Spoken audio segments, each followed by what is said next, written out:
Hi, I'm Amanda. I need to share what happened after my ex-husband Derek's death because people deserve to know what his family is capable of. Even now, it feels unreal how quickly everything spiraled into chaos. I was finalizing a deal on a beautiful beachfront property when the call came. Derek had suffered a fatal heart attack. My first thought wasn't him, but our 8-year-old son, Tommy, who was at school. Breaking the news to him was one of the hardest moments of my life. "But I just saw Daddy last weekend," Tommy whispered, clutching his stuffed bear. "He promised to take me fishing." "I know, baby," I said, holding him tightly as tears welled up. They weren't for Derek. Our marriage had ended 3 years ago when I caught him cheating. But for my son's heartbreak. My phone buzzed incessantly, mostly with messages from Derek's family. His mother, Barbara, the self-proclaimed queen of our town's social scene, was already planning an elaborate funeral. She never missed a chance to put on a show. That evening, over dinner, Tommy poked at his peas. "Mom, they're saying it's your fault." I froze. "Who's saying that?" "Aunt Nancy. I heard her talking to Uncle James at school pickup. They said mean things." My grip on the fork tightened. Nancy and James, Derek's siblings, had always despised me. They never thought I was worthy of their golden boy, even though I was the one who ended things after his betrayal. Later that night, my best friend and the sharpest lawyer in town, Sarah, called. "Amanda, you won't believe this. Barbara's been telling everyone you stressed Derek into a heart attack." "Are you serious?" I groaned. I barely spoke to him outside of Tommy's stuff. "She's on a warpath. James was at the country club spreading rumors that you were trying to squeeze more child support out of Derek before he died." I sank into the couch, exhausted. "That's ridiculous. I haven't even filed for modifications. I've been swamped with real estate." "Listen, the funeral's tomorrow," Sarah said. "Want me to come?" "Please," I sighed. "It's going to be a circus." And it was. Barbara arrived looking like she was accepting a Lifetime Achievement Award, with Nancy and James trailing behind her like loyal attack dogs. The funeral was barely over when Barbara announced that the will reading would take place immediately. Sarah leaned over and whispered, "She pushed for this. She's convinced everything's going to the family."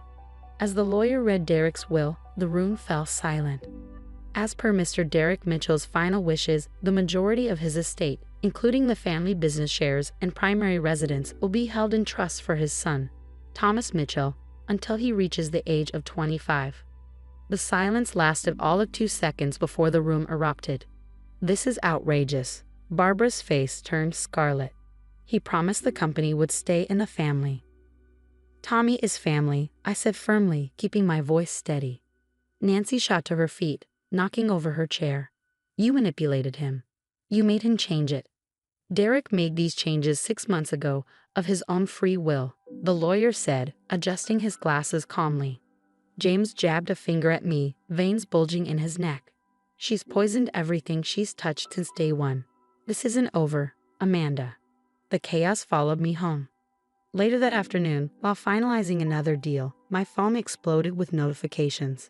My security system was going off like crazy. Sarah called before I could even check the footage. "Amanda, get home now. Your neighbor called me. Nancy and James broke into your house." My heart stopped. "Where's Tommy?" "He's okay," Sarah reassured me. "He's scared, but he's safe." Mrs. Peterson, our neighbor, heard the commotion and called the police. By the time I got home, after breaking every speed limit, police cars lined the driveway. Tommy ran to me the moment I stepped out of my car, tears streaming down his face. Mom, Aunt Nancy, and Uncle James came through the back door. They were yelling and throwing stuff. Officer Martinez approached, his notebook in hand. "Ma'am, your son was upstairs when the suspects entered. He had the presence of mind to hide in a closet and call your neighbor. Smart kid." I hugged Tommy tightly, my heart pounding. "Did you catch them?"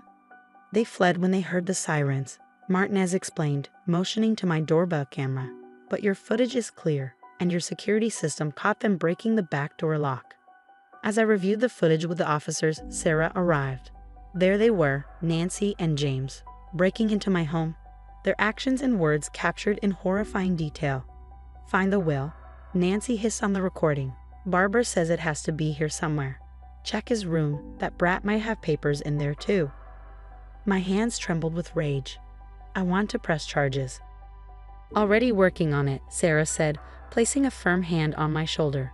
They crossed a line, Amanda, breaking and entering, endangering a minor. They're not walking away from this.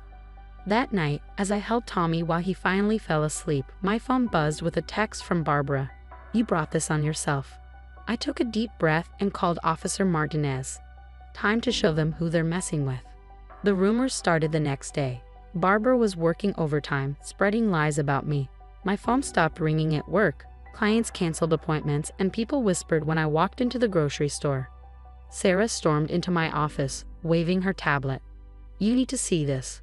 Barbara's posting all over social media, claiming you manipulated Derek into changing his will while he was sick. But Derek wasn't sick. He had a sudden heart attack. Exactly, Sarah said, handing me a stack of documents. And look at this. Derek's family tried to sabotage you during the divorce. They filed complaints to get your real estate license revoked. My coffee turned cold in my hands as I read through the evidence. I had no idea. Sarah flipped to another page. And the family business, practically bankrupt. They've been hiding it for months. Derek knew. That's why he protected Tommy's inheritance with a trust. Before I could respond, my computer pinged with an email from Tommy's school. My stomach dropped. Nancy had shown up at his lunch break, telling him I was stealing his dad's money and that his grandma misses him so much and just wants to talk. She violated the restraining order, Sarah muttered, scribbling in her notepad. What did Tommy do? He ran to the principal's office, I said, pride and worry mixing in my chest. Smart kid. Sarah's phone buzzed. My contact at the bank came through. Want to know why they're so desperate? The family's been taking out loans against the company for years. They're millions in debt. I pulled out my own files. I've been documenting everything. The break-in, the threats, Barbara's posts, recordings of their calls. Sarah grinned. Perfect. And get this, 3 other people have come forward about Barbara blackmailing them in the past. The DA is very interested. My phone buzzed again. Tommy misses his real family. Stop poisoning him against us. Sarah smirked. They're getting sloppy. The more they harass you, the stronger our case gets. Hours later, we had a mountain of evidence, financial records, harassment documentation, witness statements. But Sarah warned, they're going to crash hard, Amanda. People like this always do. We just need to protect Tommy from the fallout. She gestured to my phone. Did you see today's post? Barbara had shared photos of Derek and Tommy, claiming I was erasing their family bond. More evidence, Sarah said with a grim smile. You know what gets me? Derek tried to warn them. Look at this, notes from his last board meeting. He knew they were running the company into the ground. I stared at the growing stack of evidence on my desk. So, what's our next step? We let them dig their own grave, Sarah replied. The DI is ready to move on the breaking and entering charges. Once that hits the news, others will come forward. Barbara's house of cards is about to collapse. The next morning, I drove to the courthouse, my mind racing. Reporters packed the steps, cameras flashing as the story of the prominent Mitchell family's downfall spread like wildfire. Inside, Nancy and James sat at the defendant's table, their smugness gone. They looked nothing like the arrogant pair who had broken into my home. This wasn't just justice, it was a reckoning. The defendants knowingly violated a restraining order, broke into my home, and endangered a minor child. The state sought the maximum penalties, and the evidence was undeniable. In the courtroom, the security footage played on massive screens, showing Nancy and James ransacking my house while Tommy hid upstairs. The audio captured their chilling voices plotting to find and destroy Derek's will. Their pale faces betrayed their panic as the judge listened intently. 2 years, Sarah whispered as the judge handed down the sentence, plus 5 years probation and strict no-contact orders. But the courtroom drama wasn't the only bombshell of the day. Across town, Barbara's business partners stormed into her office, armed with evidence of financial misconduct. She had been forging documents and moving money to cover the family's spiraling debts. By sunset, she was voted out of her own company. Later, my neighbor texted me photos from the country club. Barbara had shown up for her usual lunch, only to be turned away. They'd revoked her membership. When she caused a scene, security had to escort her out. That evening, Tommy and I settled into our new home on the other side of town.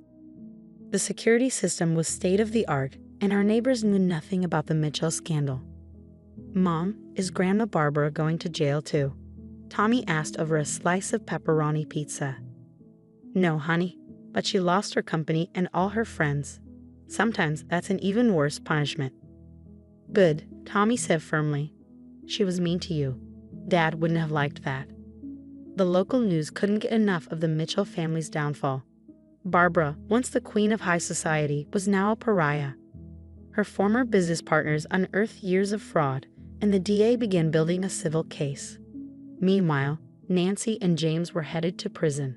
Sarah called with updates almost daily. "You'll love this. Remember those people Barbara blackmailed? They're all filing lawsuits. She'll be in court until she's 90. 3 months later, life felt completely different. I closed on my biggest property sale yet, and my real estate business was thriving. People loved an underdog success story. Tommy was flourishing at his new school, making friends who liked him for who he was, not for his family name. Through the grapevine, I heard that Barbara had to sell her mansion. Nancy and James, on the other hand, were sharing cells in separate facilities. The once mighty Mitchell family had been undone by their own greed and spite. One evening, Tommy found an old photo of Derek. "Dad protected us, didn't he? That's why he changed his will." "Yeah, buddy," I said, my voice soft. "He did one thing right." As I tucked Tommy into bed that night, a final text popped up on my phone. The sender was an unknown number. Barbara. She was apologizing and begging to see Tommy. I stared at the screen for a moment before blocking the number without replying. Some bridges aren't meant to be rebuilt. Looking out at our backyard, I imagined Tommy practicing baseball tomorrow. I smiled to myself. We hadn't just survived the Mitchell's onslaught. We thrived despite it. And that, I realized, was the best revenge of all. What would you have done in my shoes? Would you have given Barbara a chance to apologize to Tommy, or was I right to keep that door firmly closed? Some people say kids should know their grandparents, but others believe toxic family members should stay gone for good. Share your thoughts in the comments. I'd love to hear your perspective.